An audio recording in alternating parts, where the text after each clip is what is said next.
ఏదైనా ఒక శుభ్రత విషయంలో చూసుకున్నట్లయితే, తీవ్రమైనటువంటి ఆలోచనలు క్రియేట్ చేస్తూ ఉంటుంది. గబుక్కన ఎప్పుడైనా ఏ గుడికైనా వెళ్ళినప్పుడు మామూలుగా లోపలికి వెళ్ళటం జరుగుతుంది. అక్కడ గంట కొట్టాల్సి వస్తుందనుకోండి. ఆ చేతులతో ఈ గంట ముట్టుకుంటాం, కొడతాం, తర్వాత దండం పెడతాం. తర్వాత ఆయన పూజారి తీర్థం పోసినప్పుడు చేయి పట్టి తాగుతాం. అక్కడి నుంచి మొదలవుతుంది ఆవేదన. అబ్సెషన్ మొదలవుతుంది. ఒక ఆలోచన మొదలవుతుంది.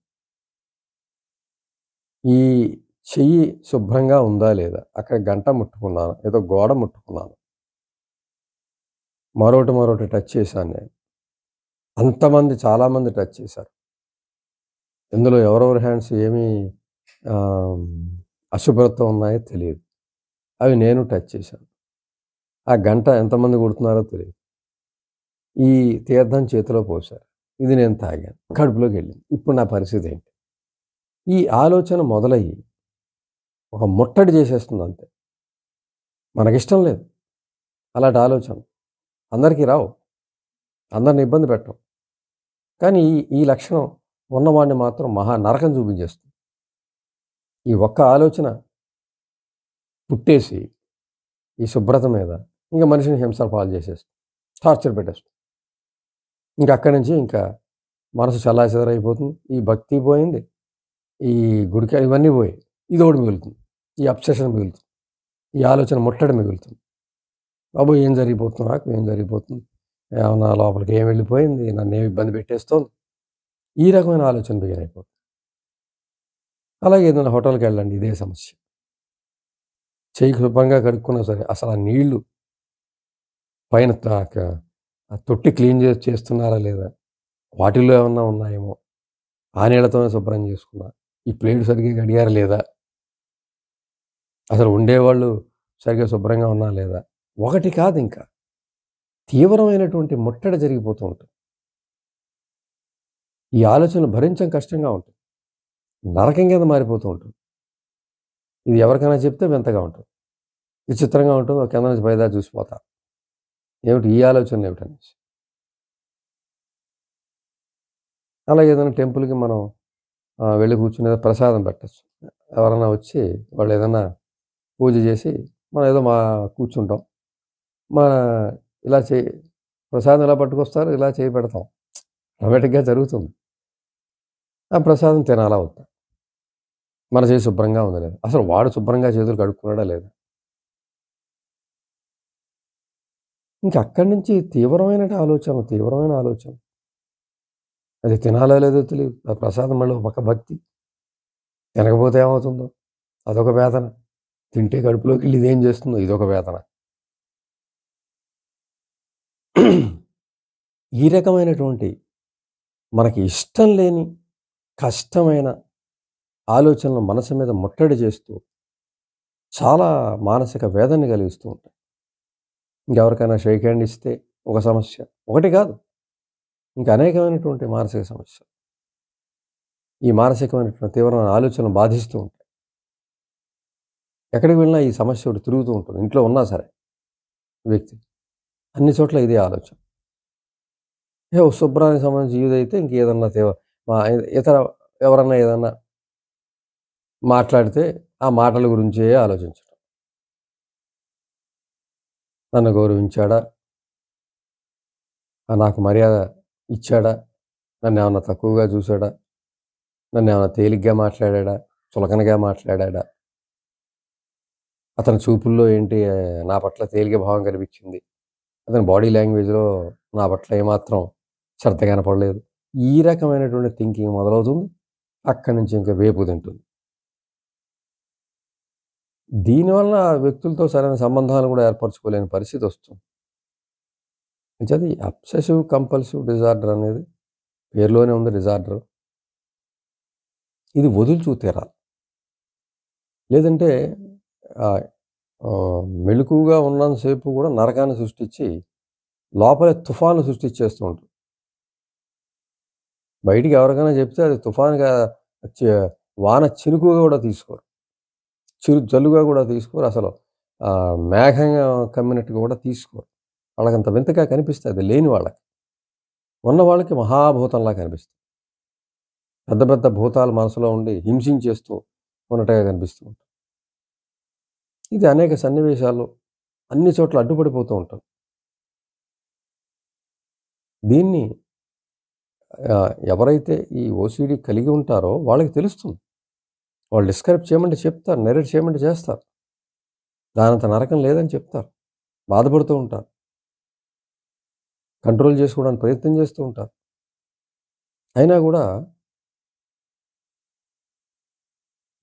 బలమైన వేళ్ళూనుకుని పోయి ఉందనుకోండి, అది ఎంత పోరాటం చేసినా వదలని పరిస్థితిగా ఉంటుంది.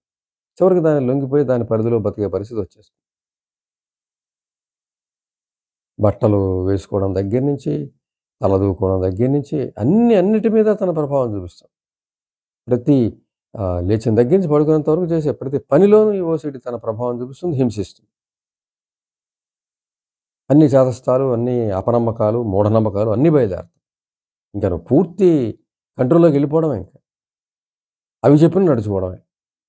ఇంక స్వతంత్రం పోయింది. స్వేచ్ఛ పోయింది. ఒక బానిస మనస్తత్వం వచ్చేస్తుంది. ఆ థాట్స్ వచ్చాయో దానికి బలైపోవాల్సిందే. దానికి బానిస అయిపోవాల్సింది. అది చెప్పినట్టు చేయవలసిందే. ఇంక మనకి స్వేచ్ఛ లేదు, మన ఆలోచన విలువ లేదు. అంటే ఈ 2 కూడా అక్కడే పుడతాయి. మనసులోనే అవి పుడతాయి, ఇవి పుడతాయి. వీటికి విలువ లేదు. వీటిని ఆదరించలేకపోతున్నాం కదా! వీటిని ఆచరించలేకపోతున్నాం. అది భయపెట్టేస్తూ ఉంటుంది. ఆ డిజార్డర్. ఆ భయానికి లొంగిపోవడం. దాన్నే ఆచరిస్తూ ఉండడం. అలాగే కొనసాగుతూ ఉండడం. అదే బాధను అనుభవిస్తూ ఉండడం. అదే చిత్రహింసను కొనసాగిస్తూ ఉండడం.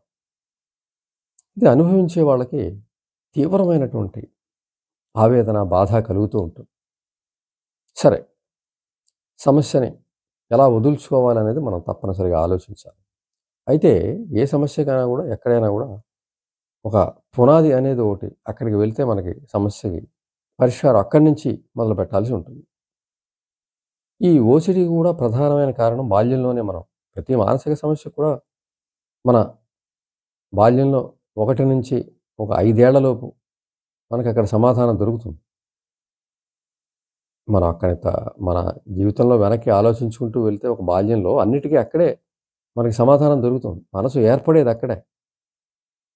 ఆలోచనలు రూపుదిద్దుకునేది అక్కడే. ఒక వ్యక్తిత్వం రూపుదిద్దుకునేది అక్కడే. ఒక గొప్ప తెలివితేటలు, గొప్ప వ్యక్తిత్వం రూపుదిద్దుకునేది ఇంట్లోనే. ఎందుకు పనికిరాని వ్యక్తిత్వం, డిజార్డర్స్‌తో కూడి మానసిక సమస్యలు కూడా ఏర్పడేది అక్కడే. ఈ మనసు, ఒక ఆలోచన, ఒక హృదయం ఇవన్నీ ఏర్పడేది అక్కడే కాబట్టి అక్కడికెళ్ళి తీరవలసిందే. అక్కడ ఏ విధమైనటువంటి ట్రీట్మెంటు ఆ పిల్లవాడికి జరిగింది? లక్ష్యంగా పెంచబడ్డాడా? సరే, ఈ డిజార్డర్ వచ్చింది అంటే మనం ముందుగానే తెలుసుకోవచ్చు అక్కడ పొరపాట్లు జరిగాయి అని. ఆ పొరపాట్ల వల్ల ఒక అభద్రత, తీవ్రమైనటువంటి ఇన్‌సెక్యూరిటీ అక్కడ ఏర్పడి ఉండాలి తప్పనిసరిగా. పట్టించుకోకపోయి ఉండాలి. ఎక్కువ శ్రద్ధ చూపించకపోయి ఉండాలి. ప్రేమాభిమానాలు పంచకపోయి ఉండాలి. దగ్గరతనం ఇవ్వకపోయి ఉండాలి. మద్దతు ఇవ్వకపోయి ఉండాలి. వీటికి తోడు తీవ్రమైన విమర్శ ఉండుండాలి. తిట్టడం ఉండుండాలి. ఈసడిస్తూ ఉండుండాలి. దూరంగా పెట్టుండాలి. ఈ రకమైన నెగెటివ్ బిహేవియర్ కారణంగా సరే అలా పేరెంట్సే ఎందుకు చేస్తారనేది వాళ్ళకి ఆ డిజార్డర్ ఉన్నట్లయితే, వాళ్ళకి కూడా మానసిక సమస్యలు ఉన్నట్లయితే, ఎంచేతంటే కొన్ని తరాల నుంచి వారసత్వంగా వచ్చేస్తూ ఉన్నాయి మానసిక సమస్యలు. ఎక్కడా కూడా వాటిని తగ్గించుకోవడానికి ప్రయత్నించకపోవడం వల్ల ఆ రకమైనటువంటి మానసిక సమస్యలు కొనసాగుతూ వచ్చేస్తున్నాయి. అలాంటి ఈ మానసిక సమస్య కూడా అటువంటిదే. వాళ్ళకున్నటువంటి పరిధిలోనే వాళ్ళు ఆ సందేశాలు, ఆ మాటలు, ఆ బిహేవియరు, ఆ మనస్తత్వంతో పెంచడం కారణంగా అదే మనస్తత్వం రూపుదిద్దుకుంటుంది పిల్లవాళ్ళలో కూడా. వీటికి కూడా అక్కడే రూపకల్పన జరుగుతుంది. ఈ తీవ్రమైనటువంటి ఈ మానసిక సమస్యల కారణంగా పెరుగుతున్న కొద్దీ ఏమవుతుందంటే, వాటి గురించే తీవ్రమైన ఆలోచనతోటి మనసుకి వేరే పని లేక, విషయ జ్ఞానాన్ని అది గ్రహించలేక, ప్రాపంచిక విషయాల మీద మనసు పెట్టలేక, ఈ మానసిక సమస్యల గురించే తీవ్రమైన ఆలోచిస్తూ వాటిని పెంచుకుంటూ వెళ్ళటం ద్వారా మనసుకి వేరే పని లేక ఈ ఆలోచనలే చేస్తూ చేస్తూ వాటికి మనసు మీద పెత్తనం అంతా వాటి మీద అయిపోతుంది. మనసు మీద కంట్రోల్ అంతా దానికే అయిపోతుంది. వాటి నుంచి పుట్టింది ఈ ఓసీడీ. ఎందుకంటే తీవ్రమైన ఇన్‌సెక్యూరిటీ. తనకి తను మద్దతు ఇచ్చుకోలేని పరిస్థితి. తనని తను సపోర్ట్ చేసుకోలేని పరిస్థితి. తనకి తను అండగా నిలబడలేని పరిస్థితి. తీవ్రమైన బలహీనత. ఇవన్నీ కలిసి ఇలాంటి మానసిక సమస్యలు సృష్టిస్తాయి. ఎంచేత పోరాటం అక్కడి నుంచే ప్రారంభించాలి. ఎంచేతంటే మన మానసిక సమస్యలకు బాల్యంలో ఏర్పడే వాటికి మన పూచీ ఏం లేదు. మన నిమిత్తం ఏం లేదు. మనం కావాలని నేర్చుకున్నది కాదు. మనం ఇష్టపడి జాయిన్ అయ్యి అందులో కష్టపడి నేర్చుకుని సర్టిఫికేట్ తీసుకున్నది కావు. మనకి ఊహ తెలియని క్రితమే, ఊహంటూ ఏర్పడే ముందే అసలు ఊహే ఆ పెంపకంలో ఏర్పడుతుంది కాబట్టి అక్కడి నుంచి మనకి నిమిత్తం లేదని విషయాన్ని తెలుసుకొని ఆ సమస్య వదులుచుకోవడానికి ప్రయత్నం చేసి తీరాలి. ఒక ఆరంభం అంటూ చేసి తీరాలి. ఒక మొదలంటూ పెట్టగలిగితే, కష్టపడగలిగితే, నా గురించి నేను కష్టపడగలను, నేను ఈ సమస్యను వదులుచుకోగలను అని నమ్మితే, నిజంగా ఆ బాధ వదులుచుకోవాలని మనసా వాచా కర్మణ అనుకున్నట్లయితే, దాని గురించి ఒక యుద్ధాన్ని ప్రారంభిస్తాననుకున్నట్లయితే, వదిలేంత వరకు చేస్తాను అనుకుంటే, తన మీద తనకి పూర్తి అభిమానం, ప్రేమ అంతకుముందు లేకపోయినా ఇప్పుడు పెంచుకుని చేద్దాం అనుకుంటే తప్పనిసరిగా ఇవన్నీ పోయే అవకాశం ఉంది. వాటికి సంబంధించిన వ్యక్తిత్వ వికాస సాహిత్యం ఉంది. సైకాలజిస్ట్ హెల్ప్ తీసుకుని దాన్ని పోగొట్టుకోవచ్చు. అసలు ముందుగా ఏం చేయాలంటే ఈ మానసిక సమస్యని జయించే పరిస్థితి ముందు తన పట్ల తను అభిమానాన్ని పెంచుకోవాలి. అంతవరకు అభిమానం లేకపోయి ఉండే పరిస్థితి ఉంటుంది కాబట్టి తనకి తను మద్దతు ఇచ్చుకునే పరిస్థితి ఉండాలి. అందని ప్రేమ, అభిమానాలను తన పట్ల తను ఇప్పుడు అందించుకునే పరిస్థితి ఉండాలి. ఇప్పుడు తను పెద్దవాడు కాబట్టి, స్వతంత్రుడు కాబట్టి, అవి పొందలేకపోయిన పరిస్థితి ఉంది కాబట్టి, ఇప్పుడు తనకు తను ఇచ్చుకోవాలి. తలదూకోవడం దగ్గర నుంచి ప్రతి విషయంలోనూ శ్రద్ధ వహించాలి, ప్రేమ వహించాలి. తనని తను ఎంతో మురిపెంగా చూసుకోవాలి, భద్రతగా చూసుకోవాలి. ఆ విధమైనటువంటి స్వీయ ప్రేమ, స్వీయ అభిమానం ఇవన్నీ కూడా పెంచుకు తీరాలి. తర్వాత వ్యక్తిగతమైనటువంటి ప్రతిభ ఏదైనా ఉన్నట్లయితే, ఇంతవరకు ఈ సమస్యల గురించే మానసికంగా ఆలోచించడం జరిగింది. ఇప్పుడు ఆ ప్రతిభ గురించి ఆలోచిస్తూ అది పెంపొందించుకునే క్రమాన్ని వృద్ధి చేసుకుని ఆ విషయ పరిజ్ఞానం మీద మనసు పెట్టాలి. మానసిక సమస్యల మీద ఉన్నటువంటి మనసుని తీసుకుని వెళ్ళి విషయ పరిజ్ఞానం మీద పెట్టాలి. రోజు ఏదో ఒక నేర్చుకునే పనిలో ఉండాలి.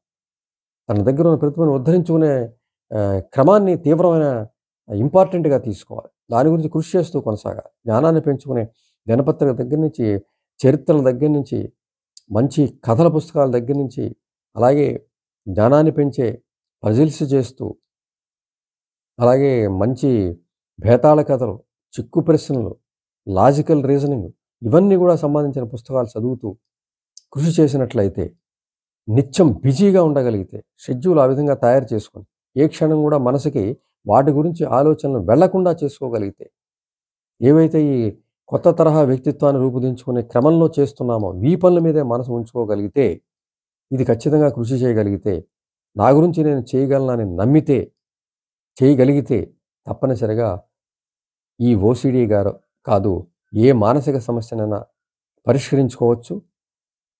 హ్యాపీగా జీవితాన్ని కొనసాగించవచ్చు.